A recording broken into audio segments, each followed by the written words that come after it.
This happened when I was about 3 years old. I couldn't sleep for I was scared. I remember hiding under the blankets, burying my head deep in my pillows. I was screaming, crying, which I rarely did as a child. Still not comforted when my mother entered the room. She sat at the edge of the bed, waiting for a response, but my urge to cry took over. My room was right at the front of the house, as when you walk in through the front door to the left was my room.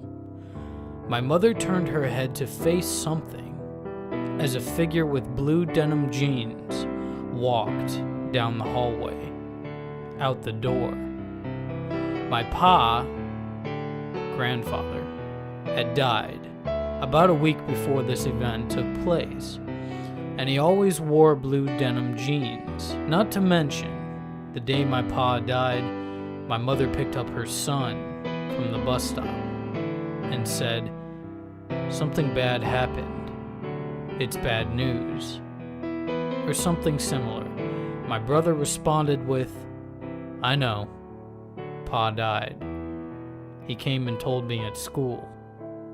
My brother and my pa's relationship was unbreakable, and when he died, everyone knew he loved my brother oh so very much. I was in downtown Seattle, coming home from work at some point in time late at night.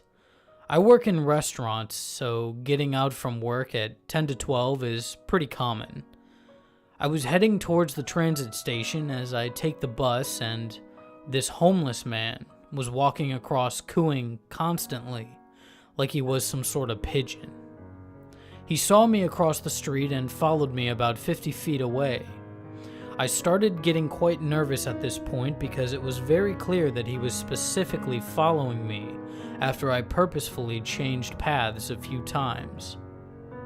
I started walking down the stairs to get into the transit tunnel that served as the main transit center, and suddenly he just started running at me once I was at the bottom. I immediately turned around to face him, and he pushed me into a wall, still cooing like a fucking bird. So I punched him in the face and pushed him away. This didn't seem to affect him at all. Pretty clear he was on some type of pain-deadening drug. He got right back up and started pushing me some more, so I had no choice but to fight back. Got him into a headlock and choked him until he was unconscious. Finally, the security noticed what was going on and restrained him on the ground and asked me what the hell was going on. And the police were called, and it was absolutely freaking terrifying the entire time. I'm just glad he didn't have a weapon or something.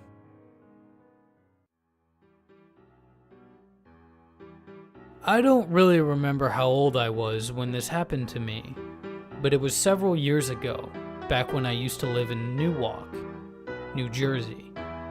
I used to live in this little red and white house at the corner of my street, but other than that, there's not a lot I can really remember about the house, other than the weird, freaky dreams I would have.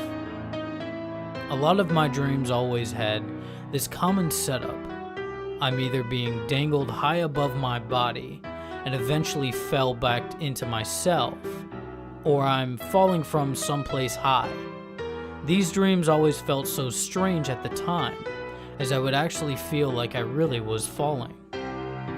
There were also a lot of weird little things that would happen to me and my family at that house, like my youngest brother becoming almost deathly ill and remaining like that until we eventually moved, suddenly waking up at night feeling scared, but never knowing why, and generally a whole lot of weird, creepy occurrences. But there was one event that happened at the house that has since scarred me as a kid, and is the main reason I now believe in the supernatural. It was late at night, and I remember some of my cousins coming over to play with us while my parents and uncle were out in the front.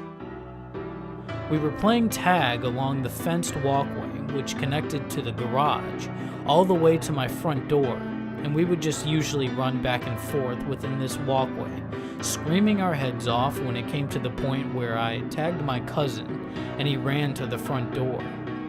After getting to him, he ran the other way back, but before I could go after him, I noticed something at the corner of my eye. When I turned my head to look over at the front door there, standing behind it was a tall, large, naked man. From what I can remember, I think he was about 6 or 7 feet tall, with white, pasty-looking skin, and had no facial features whatsoever other than his 2 giant black eyes.